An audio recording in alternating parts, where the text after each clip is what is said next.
আসসালামু আলাইকুম দর্শক বন্ধুরা, আশা করছি আপনি সকলে খুব ভালো আছেন। আজকে আমার স্পেশাল রেসিপি তিল মাছ। বেশি দেরি না করে চলুন ভিডিওটা শুরু করা যাক। প্রথমে আমরা নিয়ে নেব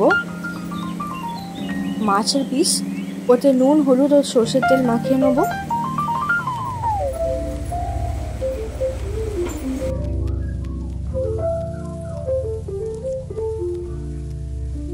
মাছটা ম্যারিনেট করা থাক।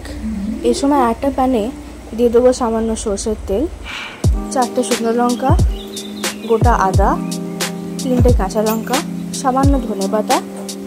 ভালো করে নাড়াচাড়া করে দিয়ে দেবো 2 চামচ পরিমাণ সাদা তিল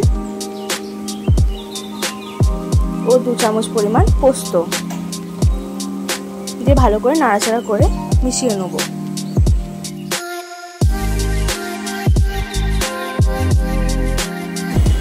তিলটা একটু ভাজা হয়ে গেলে দিয়ে দেবো 1 চামচ পরিমাণ রসুন বাটা। আপনারা এখানে গোটা রসুনটা আদার সাথে দিয়ে দিতে পারেন। রসুনটা হালকা করে ভেজে নিয়ে দিয়ে দেবো টমেটো। এখানে 2টো টমেটো ব্যবহার করেছি। টমেটোটা আস্তে আস্তে নাড়াচাড়া করে ভালো করে কষিয়ে নিয়ে জল দিয়ে ভালো করে সেদ্ধ করে নেব। দেখুন কত সুন্দর রেডি হয়ে গেছে।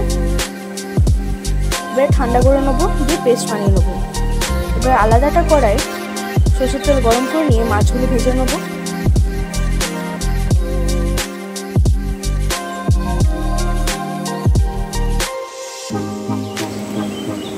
মাছটা এক পিঠটা ভেজে নিয়েছি, অন্য পিঠগুলো সুন্দর করে ভেজে নেব।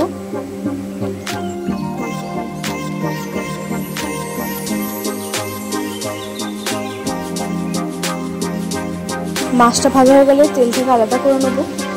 এবার ওই একই তেলে দিয়ে দেবো গোটা জিরে ও কুচনো পেঁয়াজ।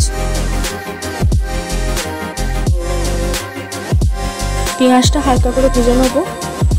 দিয়ে দেবো 1/2 চামচ পরিমাণ হলুদ গুঁড়ো ও 1/2 চামচ পরিমাণ কাশ্মীরি রেড চিলি পাউডার দিয়ে খুব ভালো করে নেড়ে চেড়ে নেব। পেঁয়াজটা হয়ে গেলে দিয়ে দেবো সেই টমেটোর পেস্টটা, যেটা প্রথমে আমরা ভেজে বানিয়েছিলাম।